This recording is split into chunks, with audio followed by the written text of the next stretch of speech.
Magandang araw! Kwento PI. Gusto kong ibahagi sa inyo ang buhay ko. Ako nga pala si Mark, dating batang namumulot ng basura. Pero ngayon, isang patunay na walang imposible sa taong may pangarap. Pero bago ko narating ang lahat ng to, kailangan ninyong malaman kung saan ako nagsimula, sa lugar na amoy tambakan, sa buhay na kahit mahirap, natuto akong tumawa at mangarap. Dito nagsimula ang kwento ko. So, anak, gising na. Baka maunahan ka na naman sa bote. Malambing na tinig ni nanay habang marahan akong tinatapik sa balikat. Pagmulat ng mata ko, una kong naamoy ang halimuyak ng basurahan. Hindi amoy na gusto mo, kundi amoy na parang naging parte na ng pagkatao ko. Bata pa lang ako, sanay na ako sa ganitong paligid. Ang mga pusa at daga nag-aagawan sa tirang pagkain. Ang araw unti-unting sumisilip sa maruming bubong naming yari sa pinagtagpi-tagping yero. Sandali lang po, Nay, sabi ko sabay banat ng katawan. Isang mumurahing t-shirt at butas-butas na short ang suot ko. Hinawakan ko ang lumang sako at sabay kaming lumabas ni nanay. Hindi pa ako kumakain pero sanay na ako. Sabi nga ni nanay, ang gutom lilipas pero ang pangarap, huwag mong hayaang mamatay. At kahit gutom, nakangiti pa rin siya. Yun ang hindi ko makakalimutan. Ang nangiting hindi kayang sirain ng kahirapan. Habang naglalakad kami papunta sa tambakan, tanaw ko ang mga batang kagaya ko. May dalang kariton, may sako sa balikat. Lahat nagtatawanan habang naghahalongkat ng bote, lata at karton. Ganito ang araw-araw namin. Mahirap pero puno ng kwento. Mark, ang aga mo Sigaw ni Boyet, kaibigan ko. Siyempre, mauubusan tayo ng bote pag tinulugan pa natin ito, sagot ko sabay tawa. Nang marinig ni nanay ang tawanan namin, napangiti rin siya. Sige lang, anak, pero huwag mong kalimutan. Balang araw, hindi mo na kailangang mamulot ng bote. Hindi ko alam kung paano mangyayari yon. Pero sa tono ng boses ni nanay, parang totoo. Habang naglalakad ako, may nakita akong dalagang nakaupo sa tapat ng eskwelahan. May dala siyang libro at nakauniporme. Maputi, maamo ang mukha at parang galing sa mundong malayo sa akin. Nahuli niya akong nakatingin at sa unang pagkakataon, ngumiti siya. Hi, mahina niyang sabi. Napatanga ako at halos mahulog ang hawak kong sako. Hi rin, sagot ko na parang nahihiya. Lumapit siya ng kaunti. Ang sipag mo naman, ang aga mo pa, sabi niya. Tumango ako sabay ngiti. Kailangan para may pampili ng bigas. Tahimik siya sandali, tapos ngumiti ulit. Alam mo, balang araw yayaman ka rin. Ramdam ko, hindi ko alam kung anong meron sa boses niya. Pero sa araw na yon, parang gumaan lahat ng pagod ko. Ang pangalan niya, Lara. At simula noon, siya na ang naging dahilan kung bakit mas lalo kong pinaghirapan ang bawat araw. Pag-uwi namin ni nanay, dala namin ng ilang bote at karton. 3 kilo lang, pero sapat na para sa 1 kilong bigas at 2 sachet ng kape. Habang kumakain kami ng nilagang kamote, nagtawanan kami ni nanay. Anak, gusto mo bang mag-aral ulit? Tanong niya. Tahimik ako saglit bago sumagot. Gusto ko po, Nay, pero kailangan ko munang tumulong sa inyo. Hinaplos niya ang buhok ko. Anak, salamat ha. Pero tandaan mo, hindi habang buhay ganito tayo. Manalig ka lang. Napatingin ako sa madilim naming kisame.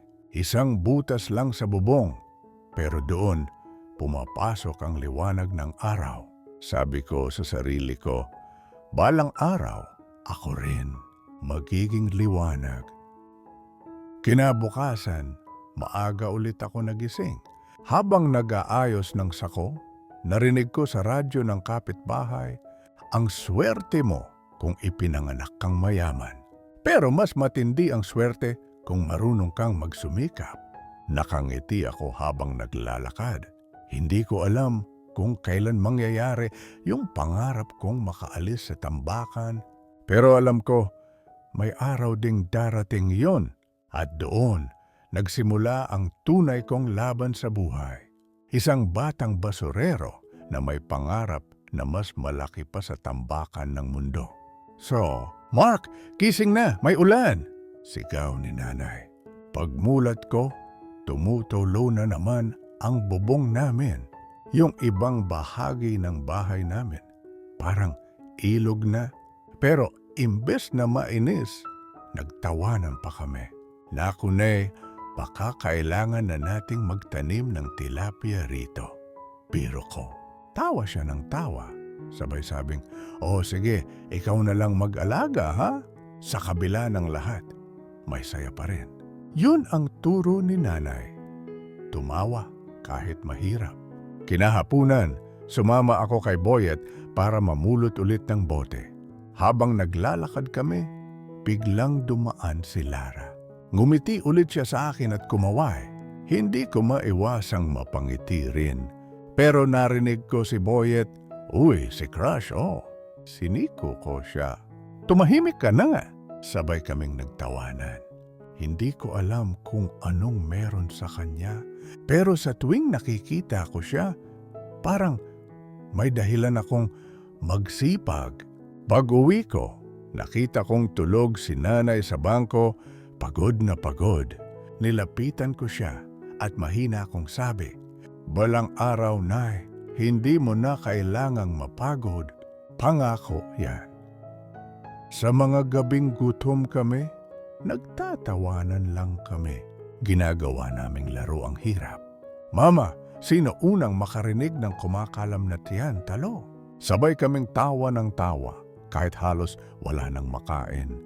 Minsan iniisip ko, baka yung tawa namin, yun na lang ang natitirang kayamanan namin. Pero sa totoo lang, yun din ang nagligtas sa amin sa lungkot.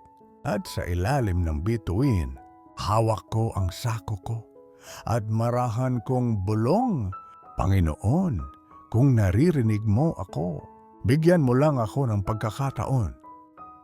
At doon, nagsimula ang pangarap kong makatapos, makatulong at makaalis sa tambakan. Hindi ko alam kung kailan, pero alam kong darating yung araw na ang batang namumulot ng basura, siya rin ang magiging inspirasyon ng iba. Minsan, kailangan mong sumabak sa dilim para makita mo ang liwanag. At para sa akin, nagsimula ang liwanag sa isang maruming palengke. Maagang maaga pa lang, 4:00 ng umaga, nasa gilid na ako ng kalsada, dala ang lumang backpack at pag-asang hindi mauubos. Hindi na ako namumulot ng basura noon kasi natanggap ako bilang tagalinis sa palengke. Hindi malaki ang kita, pero para sa akin, kayamanan na yon. Unang araw ko, nanginginig ako sa kaba habang hawak ang walis at tabo. Ang amoy ng isda, karne at mga basang sahig, yan ang bagong mundo ko. "Hoy bata, bilisan mo dyan. Hindi ka maganda kapag mabagal." Sigaw ng matandang kasamahan kong si Mang Peping, isang veteranong tagalinis na palangiti kahit laspag na sa trabaho. "Opo, Mang Peping," sagot ko sa bayo ko. Nakangiti siya. "Hehe, ganyan talaga, Mark." Lahat ng tagumpay nagsisimula sa pawis. Habang nililinis ko ang sahig, napansin ko ang mga taong dumaraan. May mga negosyante, mamimili, at estudyanteng nakaayos. Hindi ko maiwasang mapaisip, pangarap ko rin yan makapag-aral, makapagsuot ng uniforme. Pero sa ngayon, kailangan ko munang kumayod. Pag-uwi ko, nakita ko si nanay. Anak, kamusta trabaho mo? Tanong niya habang nag-aayos ng nilagang saging. Masaya. Nay, pagod pero masaya. Parang may direksyon na ako. Ngumiti siya. Yan ang gusto kong marinig. Basta tandaan mo, anak, kahit maliit ang simula, malayo ang mararating mo. Habang kumakain kami, parang ramdam ko ang bawat salitang yun. Hindi man kami busog sa pagkain, pero busog kami sa pag-asa. Kinabukasan, habang nagwawalis ako, napadaan si Lara. Oo, yung babaeng nagbigay sa akin ng inspirasyon noon. Nakapalda pa rin, dala ang mga papel. Mark, napalingon ako at parang huminto ang oras. Lara, ngumiti siya. Ikaw na nga, dito ka pala nagtatrabaho? Tumango ako, medyo nahiya. Oo ganito muna, basta marangal. Hindi naman nakakahiya yan, sabi niya. Ang mahalaga, nagsusumikap ka. Nakipag-usap siya sandali. Sabi niya, estudyante pa raw siya noon sa kolehiyo. Gustong maging guro. Bago siya umalis, iniabot niya sa akin ang isang maliit na papel. Ito number ko. Gusto ko kasi may nakakausap akong inspirasyon. Napatulala ako. Inspirasyon daw ako? Ako? Yung dating basurero. Pero totoo, ngumiti siya. Tapos tumalikod. At mula noon, lagi ko nang bit-bit sa bulsa ang maliit na papel na yon. Lumipas ang mga buwan, tuloy-tuloy ako sa trabaho. Minsan, habang naglilinis ako, naririnig kong tumatawa ang mga tao.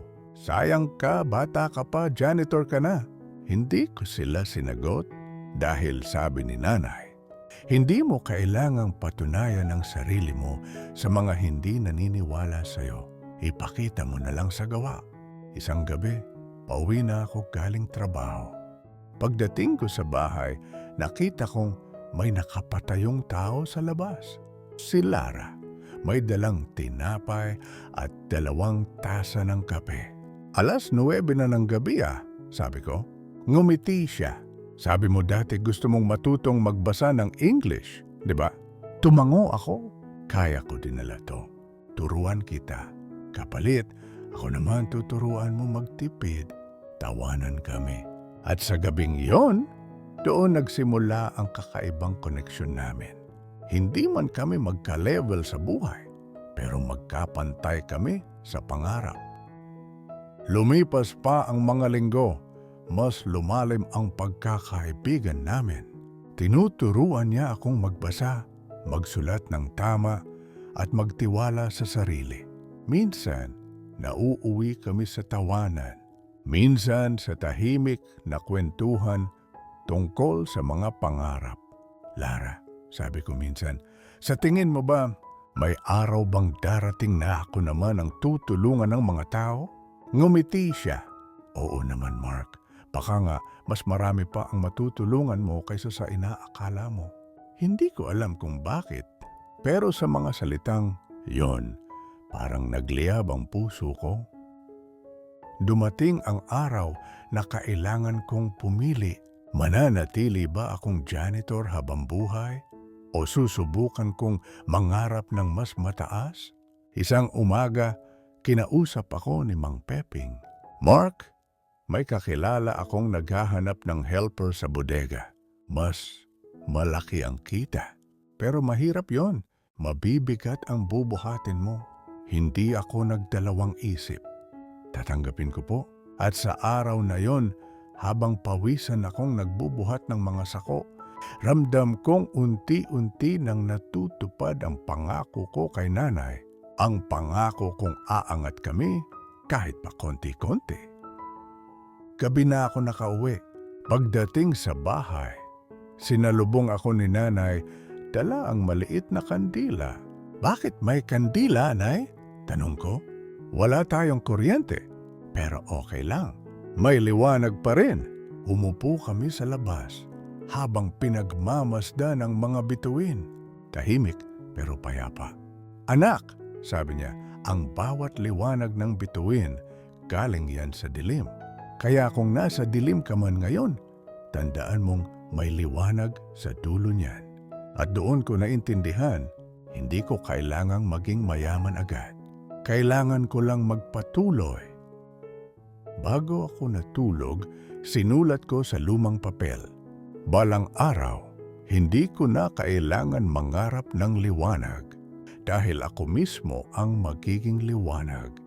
At sa unang pagkakataon sa buhay ko, nakaramdam ako ng pag-asa na totoo. Kakao, hindi galing sa salita, kundi sa pawis, luha, at paniniwala. Sabi nila, hindi mo mapipili kung kailan darating ang pag-ibig. Minsan, dumarating ito sa panahon na hindi mo kayang bumili ng bulaklak o kahit candy lang na pangregalo. Pero totoo nga siguro, kapag tadhana ang kumilos, kahit sa gitna ng kahirapan, mararamdaman mo pa rin kung paano umibig. At doon nagsimula ang lahat. Isang Sabado ng hapon, habang nag-aayos ako ng mga bote sa likod ng bodega, may tumawag sa akin. Pak! Paglingon ko, si Lara. May dalang maliit na plastic bag. Uy, ba't ka nandito? Tanong ko. Ngumiti siya. Na-miss kitang makita magtrabaho. Heto, dinalhan kita ng merienda. Binuksan ko ang bag. May pandesal at kape. Napakamot ako sa ulo. Grabe, nakakahiya naman. Ano ka ba? Sabi niya sabay tawa. Kaibigan kita, hindi mo kailangan mahiya. Pero sa loob-loob ko, hindi ko na alam kung kaibigan lang ba talaga ang turing ko sa kanya. Sa bawat ngiti niya, bawat salita niya, parang unti-unting nagkakaroon ng kulay ang mundong dati puro alikabok. Pagkatapos ng trabaho ko, naglakad kami pauwi. Tahimik lang sa una, pero ako na ang bumasag ng katahimikan. Lara, salamat ha. Lagi kang nandiyan. Parang ilaw ka sa dilim ko. Ngumiti siya. Mark, alam mo bang ikaw rin yun para sa akin? Kapag pagod ako sa pag-aaral, naiisip ko ikaw. Na kahit pagod ka, tuloy pa rin. Hindi ko alam kung anong sasabihin. Kaya, ngumiti na lang ako at sabi, siguro, pareho lang tayo, no? Parehong lumalaban. Sabay kaming natahimik. Pero yung katahimikan na yon, hindi nakakailang. Yun yung klase ng katahimikan na parang sinasabi ng puso, eto na yon. Kinabukasan, maagang-maaga ulit ako nagtrabaho. Habang nag-aayos ng mga karton, napansin ko sa bulsa ko yung maliit na papel na may number ni Lara. Galing pa yun nung unang beses niyang ibinigay sa akin.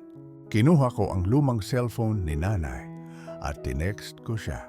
Hi Lara, si Mark to. Gising ka pa ba? Ilang minuto lang, nag-reply siya. Oh, hindi ako makatulog. Naalala kasi kita. Halos mabitawan ko ang cellphone sa kaba. Ngayon ko lang naramdaman yung kakaibang bilis ng tibok ng puso. Hindi dahil sa takot, kundi sa saya. Mula noon, gabi-gabi na kaming nagte-text. Simple lang ang mga usapan namin. Pagkain, trabaho, pangarap. Minsan, nagtatawanan kami sa mga walang kwentang bagay, pero sa bawat tawa niya, mas lalo akong nahuhulog. Isang gabi, nagtanong siya, Mark, kung sakaling maging mayaman ka na, hindi mo naman ako kakalimutan, di ba? Natahimik ako sandali bago sumagot.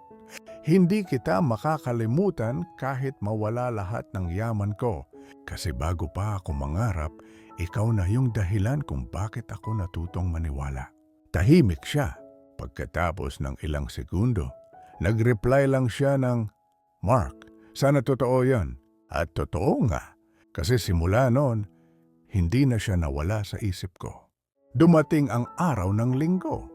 Hinaya ko siya na mamasyal, hindi sa mall, hindi sa mamahaling kainan, kundi sa tabi ng ilog kung saan madalas akong tumambay noon. Pagdating namin doon, naglatag ako ng lumang banig. May dala akong tinapay, itlog at 2 bote ng malamig na tubig. Tara, picnic tayo, sabi ko sabay ngiti. Tawa siya ng tawa. Ikaw talaga, Mark, ang simple mo. Simple lang ako pero totoo, sagot ko. Habang kumakain kami, napatingin ako sa kanya. Ang araw tumatama sa buhok niya at sa unang pagkakataon, naramdaman ko yung kakaibang katahimikan ng puso ko. Parang lahat ng sakit, lahat ng pagod, nawala lang dahil sa isang ngiti. Lumipas ang mga buwan, mas dumalas kaming magkasama. Minsan, sinusundo ko siya pagkatapos ng klase niya. Hindi ako mayaman, pero kahit pamasahe lang ang kaya ko, binabawi ko sa oras at effort. Isang gabi, habang naglalakad kami sa ilalim ng mga poste ng ilaw, bigla siyang tumigil at humarap sa akin. Mark, sabi niya mahina. Ano yon? Bakit parang natatakot ako? Natatakot saan? Tanong ko. Na baka isang araw mawala ka rin.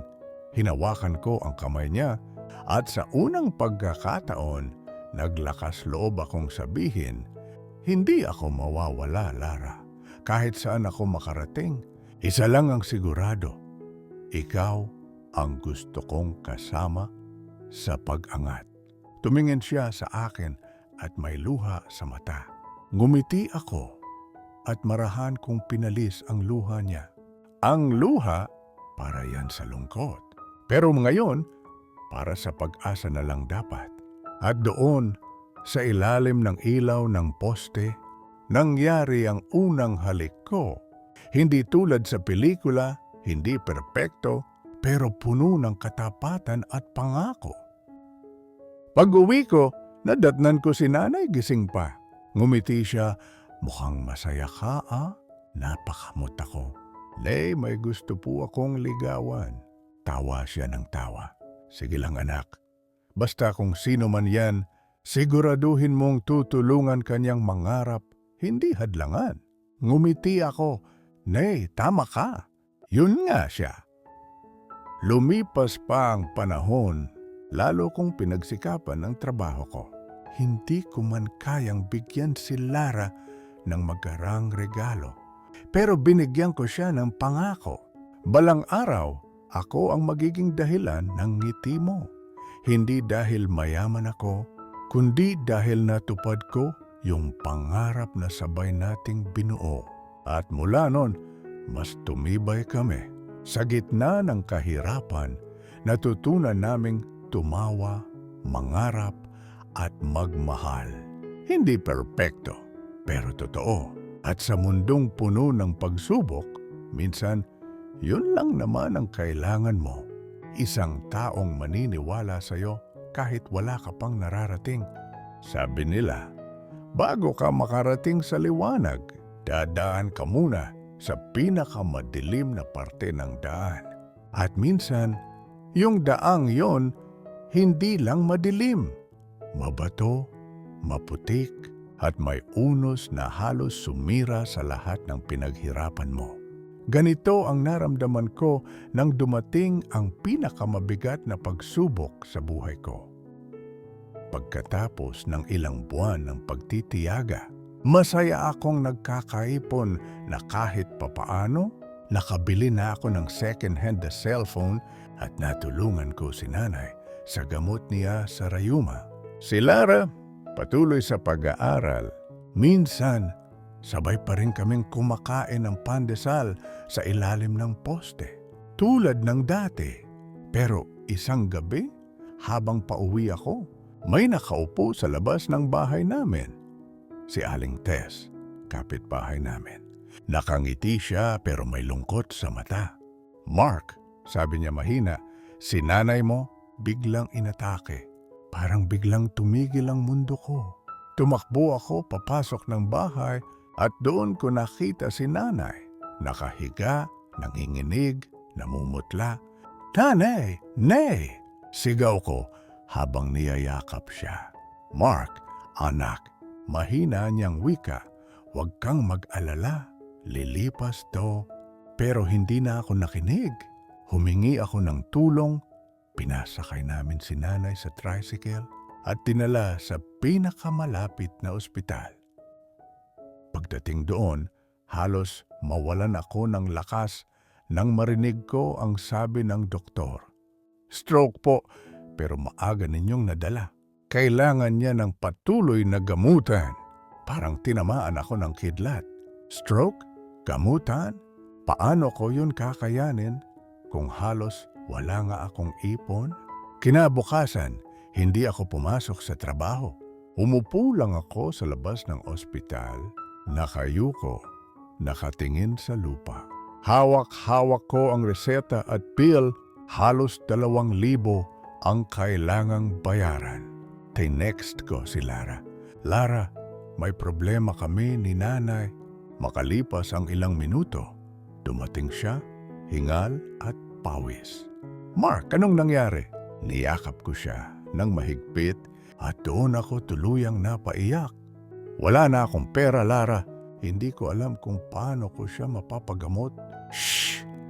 sabi niya habang hinahaplos ang likod ko. "Mark, hindi ka nag-iisa. Tutulungan kita." Kinabukasan, naglakad-lakad kami para mangutang. May ilan kaming kamag-anak na tinawanan lang kami. May iba namang nagsabing, "Balikan mo na lang ako pag may pera ka." Masakit. Pero mas masakit yung makita si nanay sa kama, hindi makapagsalita ng maayos. Pero pilit pa rin ngumiti kapag nakikita ako. "Anak," bulong niya isang gabi, "huwag kang susuko ha? Kahit mahirap, kahit parang wala ng pag-asa." Pinisil ko ang kamay niya. "Hindi po, Nay. Lalaban tayo." At doon, nagdesisyon ako. Kahit anong mangyari, magtatrabaho ako ng doble. Pumasok ako sa construction.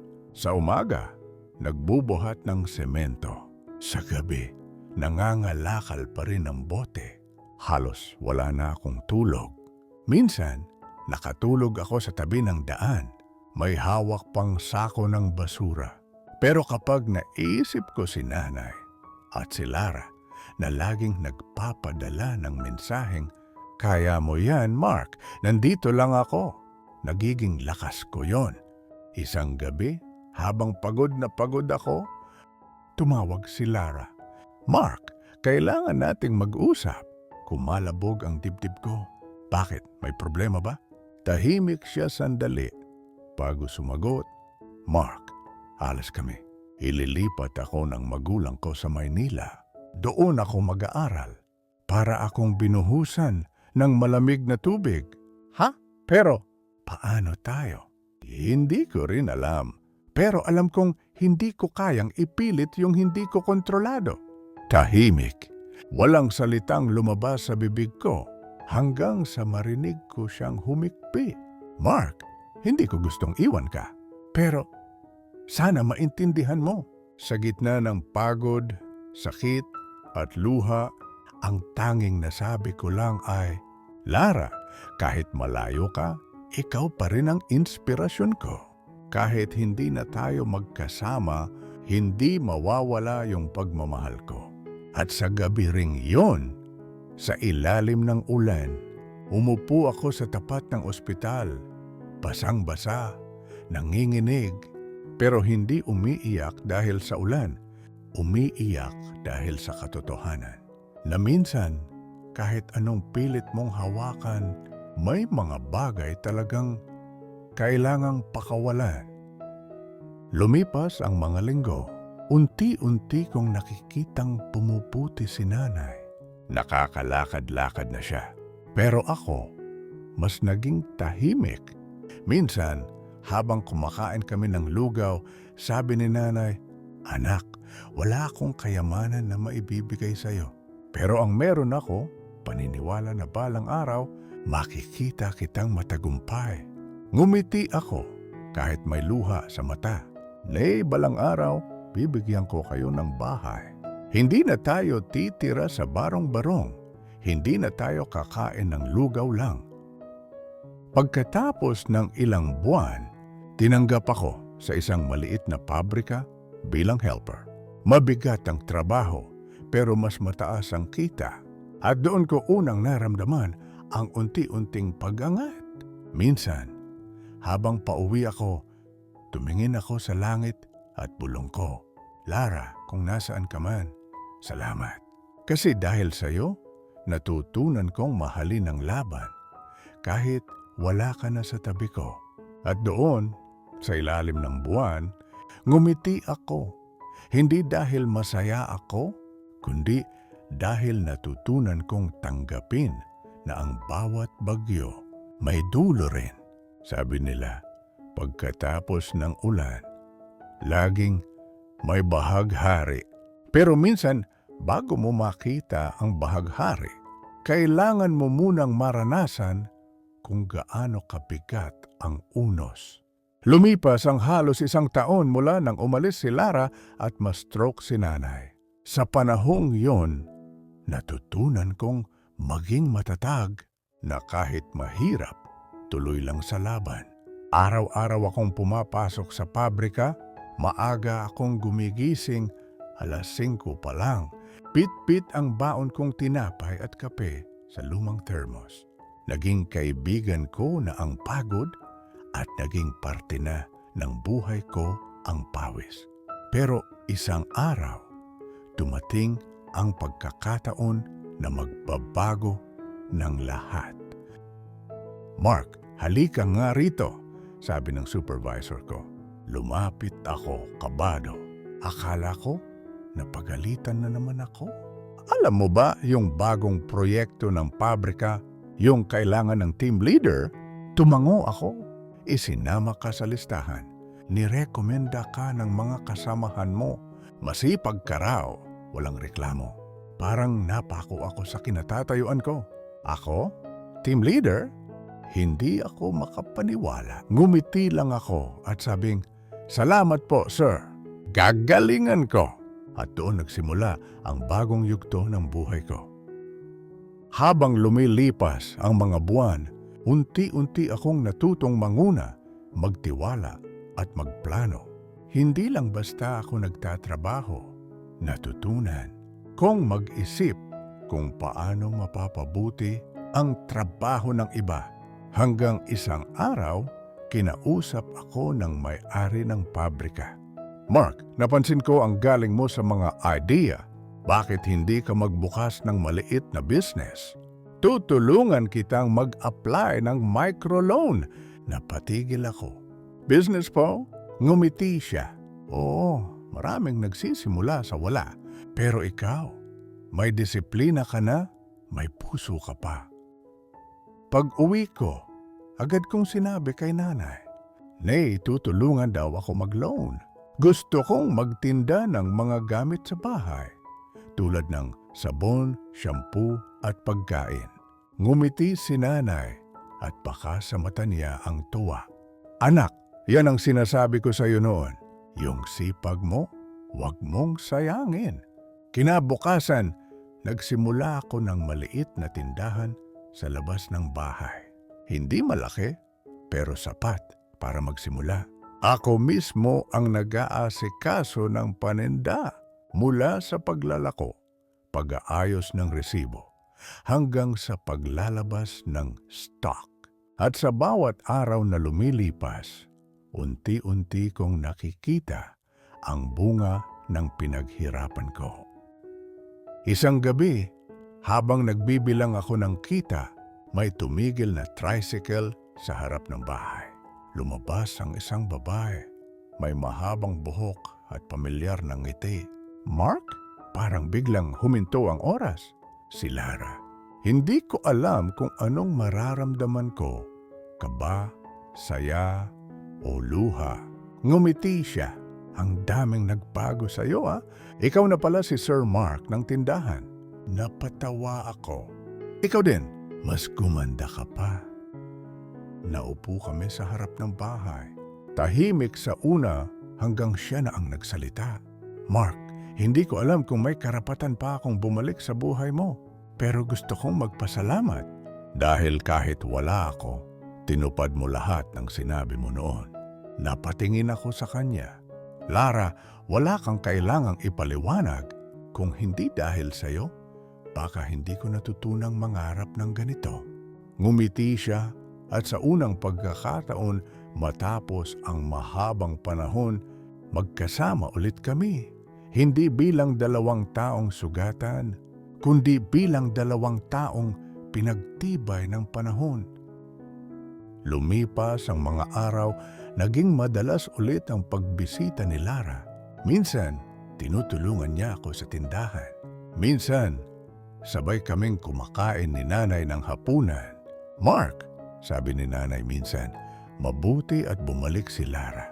Siguro panahon na para maging masaya ka ulit. Ngumiti lang ako. Hindi ko na kailangang sabihin kay nanay na matagal ko nang hinintay ang araw na to. Isang gabi, habang nag-aayos kami ng paninda, tinanong ko si Lara kung may pagkakataon na magsimula tayo ulit. Tatanggapin mo ba ako? Tumingin siya sa akin at may mga luha sa mata. Mark, ikaw lang naman ang minahal ko. Hindi ko lang alam noon kung paano ipaglaban ka.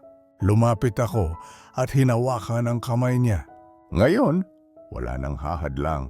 Pangako, sabay tayong aangat. At doon, muli naming naramdaman ang liwanag. Ang liwanag na matagal naming hinintay matapos ang mahabang dilim. Ilang buwan pa ang lumipas. Lumaki ang tindahan. Naging maliit na sari-sari store. Mula sa isang kahon ng paninda, naging isang maliit na negosyo. Maraming bumibili at mas marami pang naniniwala.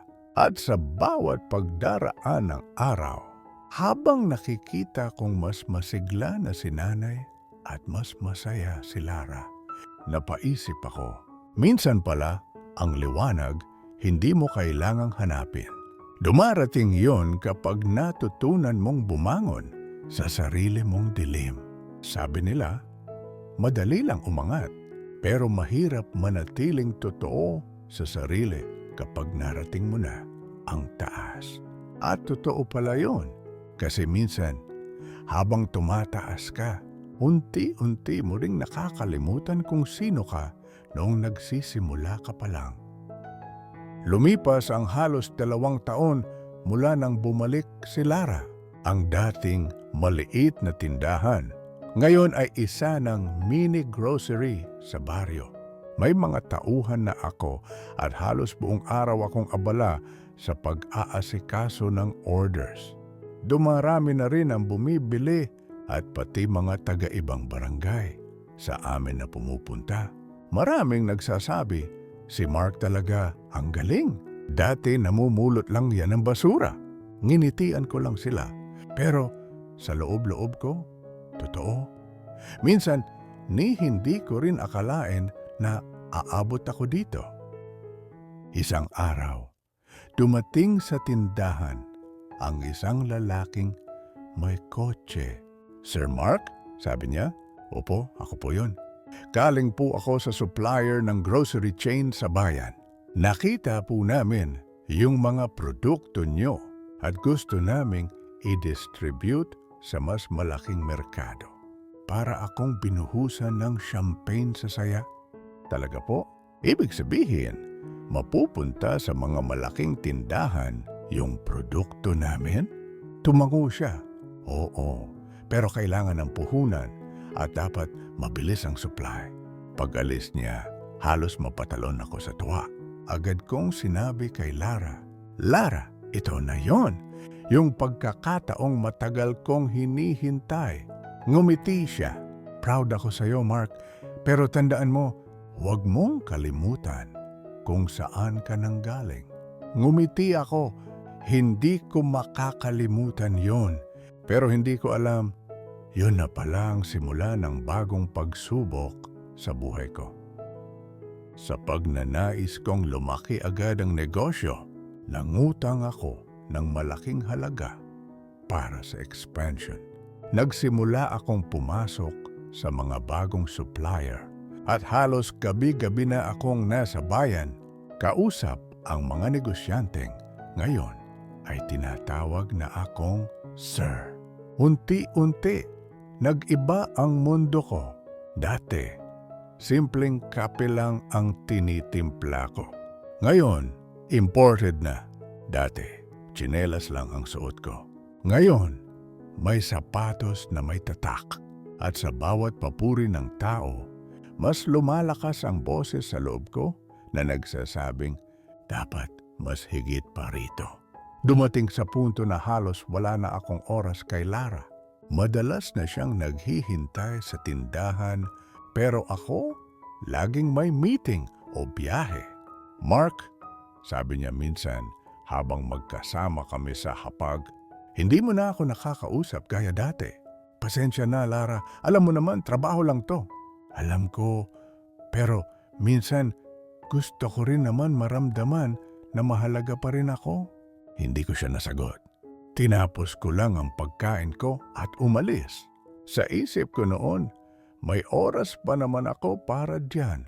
Pagtagumpay na ako ng tuluyan. Pero mali pala ako. Lumipas ang ilang buwan, lalong lumaki ang negosyo. Pero kasabay nito, dumami rin ang utang at pressure. May mga empleyadong umalis, may delivery na na-delay, at may mga supplier na biglang nagtaas ng presyo. Isang gabi, habang nasa opisina ako, pumasok si Claudine, bagong staff na galing sa bayan. Magaling siya, matalino at palatawa. Sir Mark, sabi niya, baka naman pwede tayong mag-dinner minsan para mapag-usapan yung marketing plans. Ngumiti lang ako. Business dinner? Oo naman, business lang. Pero habang lumilipas ang mga gabi, mas dumadalas ang business dinner namin. At doon ko unti-unting naramdaman na nagbabago ako. Hindi ko man sinasadya, pero nahulog ako sa maling direksyon. Yung akala mong parte ng pagunlad, pero sa totoo, unti-unti ka lang nilulunod ng tukso. Hanggang isang gabi, nadatnan ko si Lara sa bahay. Bit-bit ang lumang cellphone ko. Mark, may tumawag kanina. Babae raw, hinahanap ka. Tahimik ako. Totoo ba lahat ng sinasabi nila na may iba ka ng kinikita? Hindi ako makasagot. At sa unang pagkakataon, nakita kong umiiyak si Lara. Hindi dahil sa lungkot ng buhay, kundi dahil sa sakit ng pagkakanulo. Mark, sabi niya habang nanginginig ang boses, akala ko sabay tayong aangat. Pero habang umaangat ka, parang ako naman ang unti-unting nawawala sa mundo mo. Tanging katahimikan lang ang sagot ko. Hindi ko siya mapigilang umalis. At nang marinig ko ang tunog ng pinto, parang sumabay ang tunog ng puso kong unti-unting nabasag. Pagkalipas ng ilang linggo, bumagsak ang negosyo ko. Isang supplier ang hindi tumupad sa kasunduan, may partner na niloko ako sa pera. Isang araw, bumalik ako sa dati kong lugar, yung lumang basurahan sa gilid ng kalsada kung saan ako unang nangarap. Umupo ako ron, bit-bit ang alaala ng lahat ng pinagdaanan. Sa bawat tunog ng hangin, naririnig ko ang boses ni nanay. Anak, huwag mong kalimutan kung saan ka nanggaling. At doon ko na-realize, hindi pera, hindi tagumpay, ang tunay na sukatan ng pag-angat, kundi kung paano mo pinipili manatiling mabuti sa gitna ng lahat. Kinaumagahan, humarap ako kay nanay. Nay, babangon ulit ako.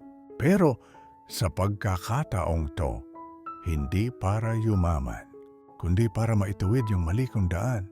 Ngumiti si nanay, sabay sabi, iyan ang anak kong kilala ko.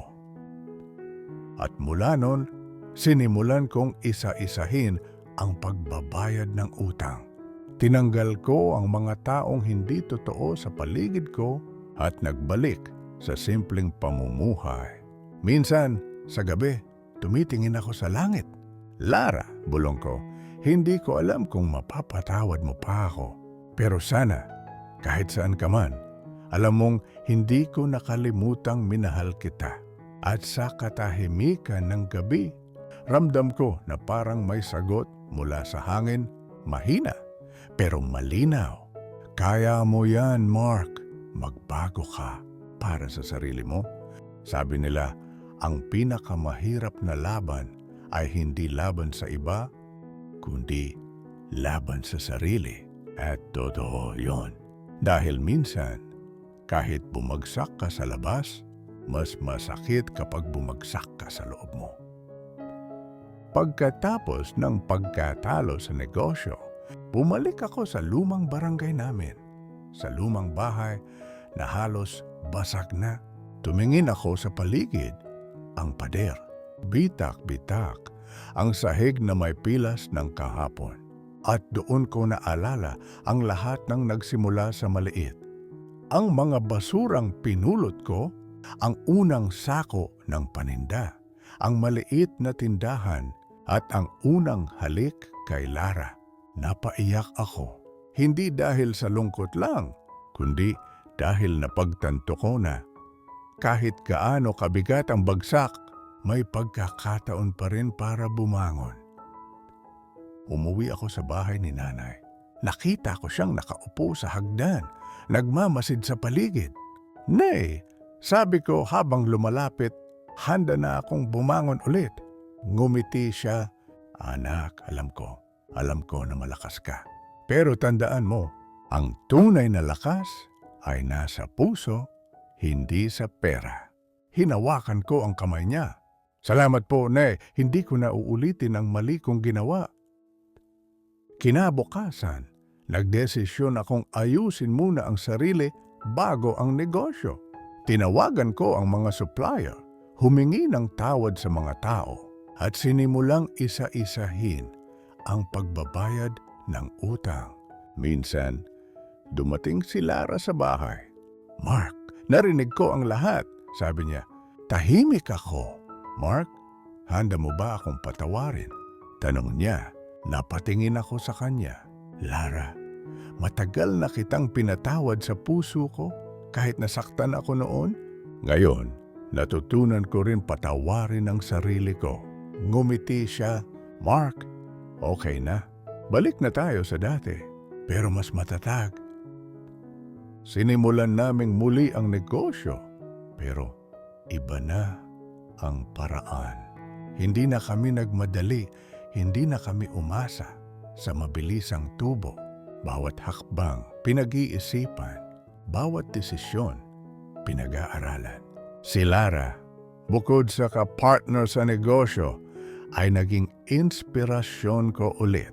Sa tuwing nakikita ko siyang nakangiti, naaalala ko na ang tagumpay ay hindi nasusukat sa pera, kundi sa kung paano mo pinapahalagahan ang mga tao sa paligid mo.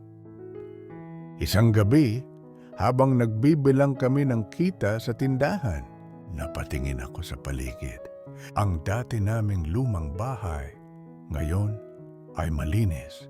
Ang dati naming maliit na tindahan, ngayon ay may mas maayos na sistema.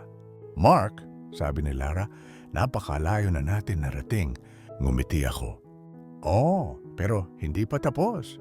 May mas marami pa tayong mararating, basta't sabay tayong humawak sa kamay ng isa't isa. Sa susunod na buwan, nakilala kami ng mas maraming supplier. Nagkaroon kami ng maliliit na kontrata sa ibang baryo. Bawat paninda, bawat kilo ng bigas, bawat lata ng sardinas ay dinala namin ng may ngiti kasabay ng kwento sa bawat customer. At sa tuwing nakikita ko ang saya sa mukha ni nanay, parang lahat ng hirap, pagod at luha ay nagiging halaga na. Lumipas ang 1 taon at natutunan ko ang pinakamahalagang leksyon sa buhay. 1. Ang tagumpay ay hindi nasusukat sa dami ng pera. 2. Ang pagmamahal at tiwala ng pamilya at kaibigan ay mas mahalaga kaysa sa anumang kita. 3. At ang pinakamahirap pero pinakamahalagang hakbang, patawarin ang sarili at magsimula muli. Isang gabi, habang naglalakad kami ni Lara sa tabi ng ilog, tumigil siya at hinawakan ang kamay ko. Mark, handa na ba tayong magsimula muli? Hindi lang sa negosyo, kundi sa puso natin. Ngumiti ako. Handa na ako, Lara, sa bawat hakbang kasama ka. Salem na buwan, Espitoyen. Naiintindihan ko na ang tunay na liwanag ay hindi lang nasa pag-angat sa buhay, kundi sa kakayahang bumangon kahit ilang ulit ka pang madapa at mahalin ang mga taong nanatili sa tabi mo. Sabi nila, hindi lang sapat ang magsikap. Kailangan mo rin ang tiyaga, disiplina at pusong naniniwala.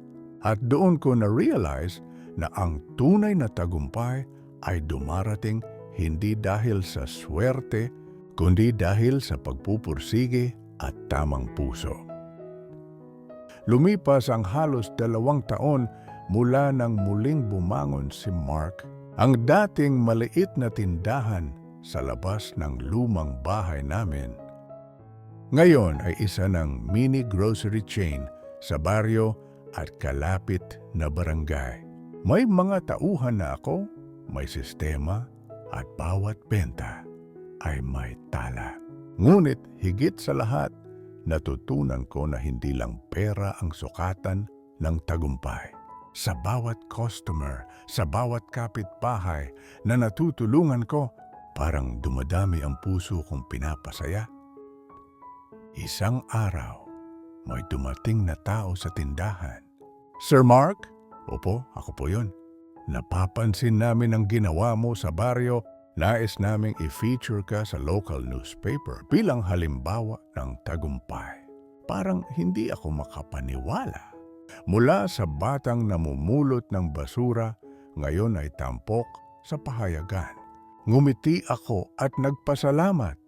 Pero sa puso ko, ang pinakamahalaga ay hindi ang balita o litrato, kundi ang ngiti ni nanay at ang titig ni Lara habang ipinagmamalaki ako.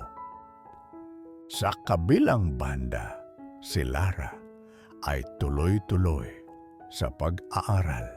Ngunit sa kabila ng pagiging abala niya, lagi pa rin kaming nagkakaroon ng quality time.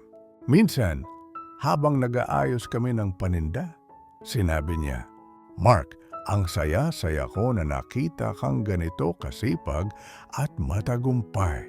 Pero mas masaya ako na nandito pa rin ako sa tabi mo. Humawak ako sa kamay niya. Lara, hindi ka mawawala sa tabi ko. Ang tagumpay na ito para rin sa iyo, para sa lahat ng sakripisyong ginawa mo at ginawa ko. Dumating ang panahon na kinikilala na rin ako sa barangay. Minsan, tinawag ako ng kapitan ng barangay sa meeting. Mark, nakikita namin ang sipag mo. Gusto naming ikaw ang maging advisor sa negosyo ng mga kabataan para matutunan nila na kahit mahirap, pwede kang umasenso. Hindi ko alam kung anong sasabihin. Parang ang saya, halos sa kaba. Ngumiti lang ako at tumango. Salamat po. Sisikapin ko pong maging halimbawa, hindi lang para sa sarili ko, kundi para sa lahat.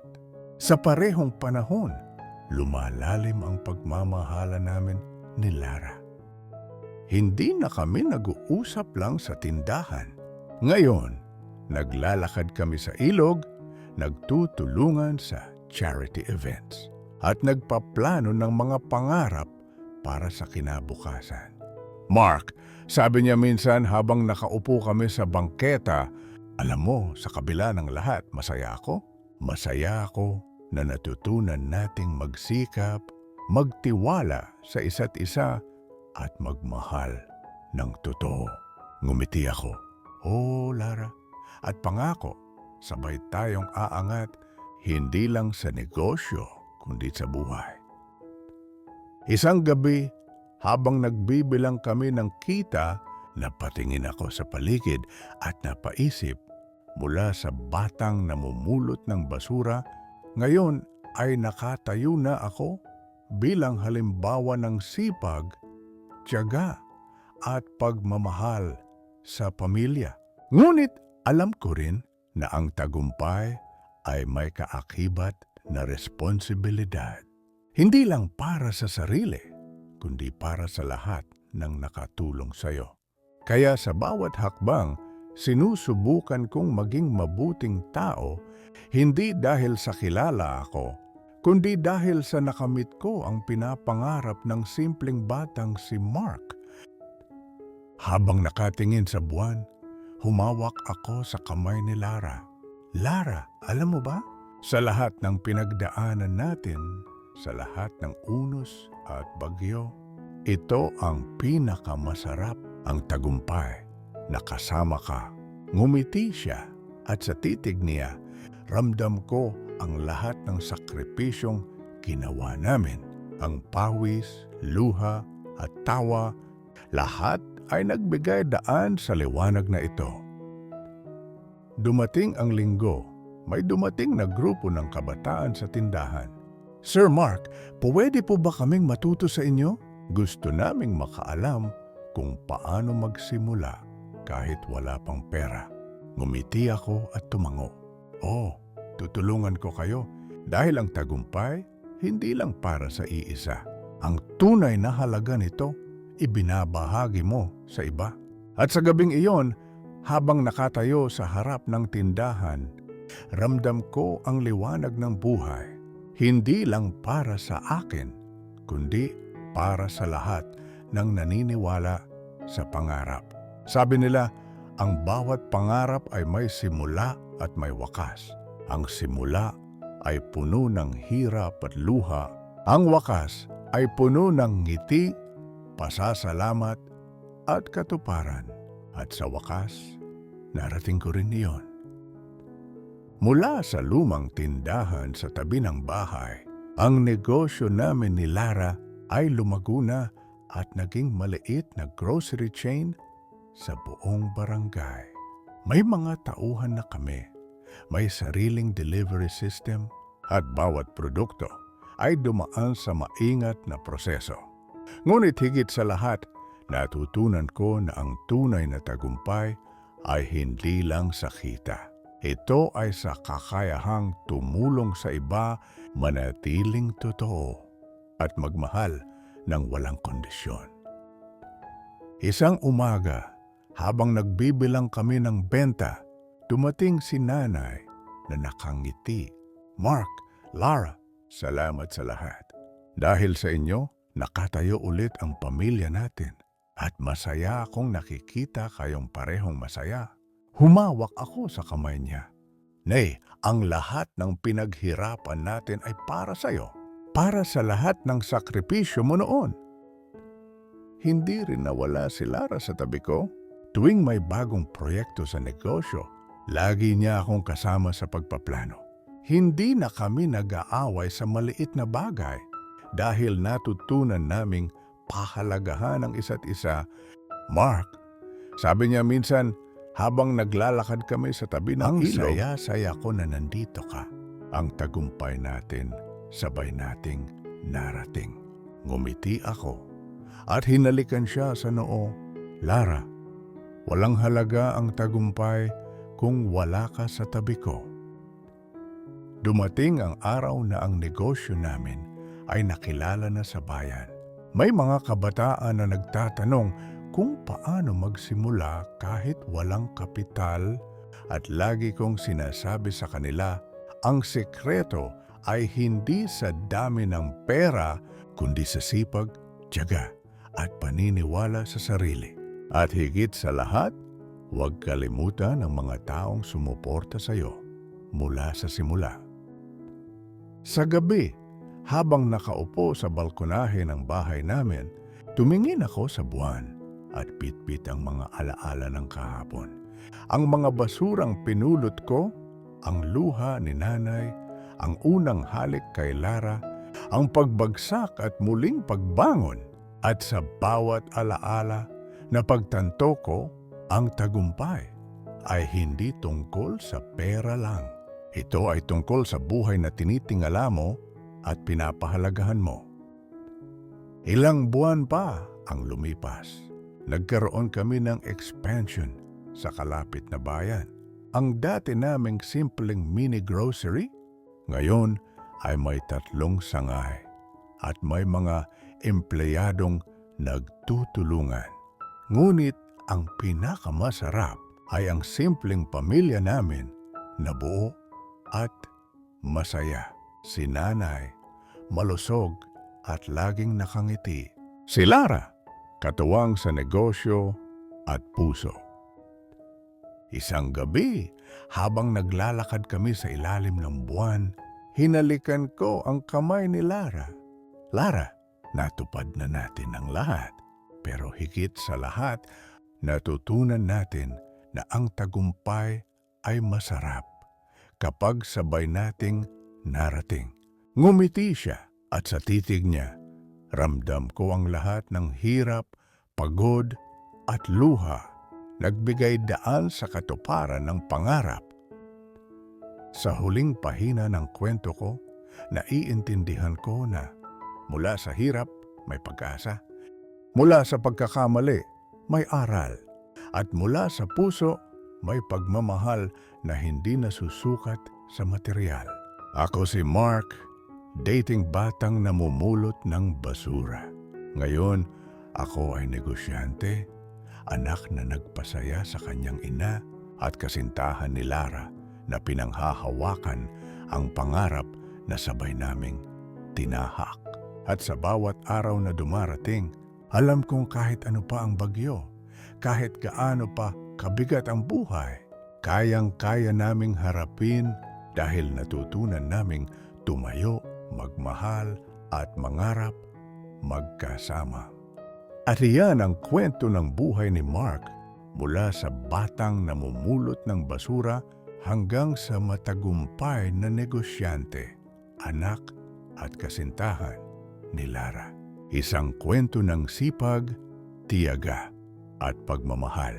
Kung natutunan mo ang aral sa kanyang journey, huwag kalimutang i-like ang video, mag-comment ng iyong paboritong parte at i-share sa kaibigan para ma-inspire rin sila. At syempre, mag-subscribe sa channel para sa mas marami pang kwento ng buhay, inspirasyon at drama. Tandaan, kahit gaano kahirap ang buhay, may liwanag sa dulo ng daan. Kaya tuloy lang sa pangarap, tuloy lang sa laban. Magkasama nating haharapin ang bukas.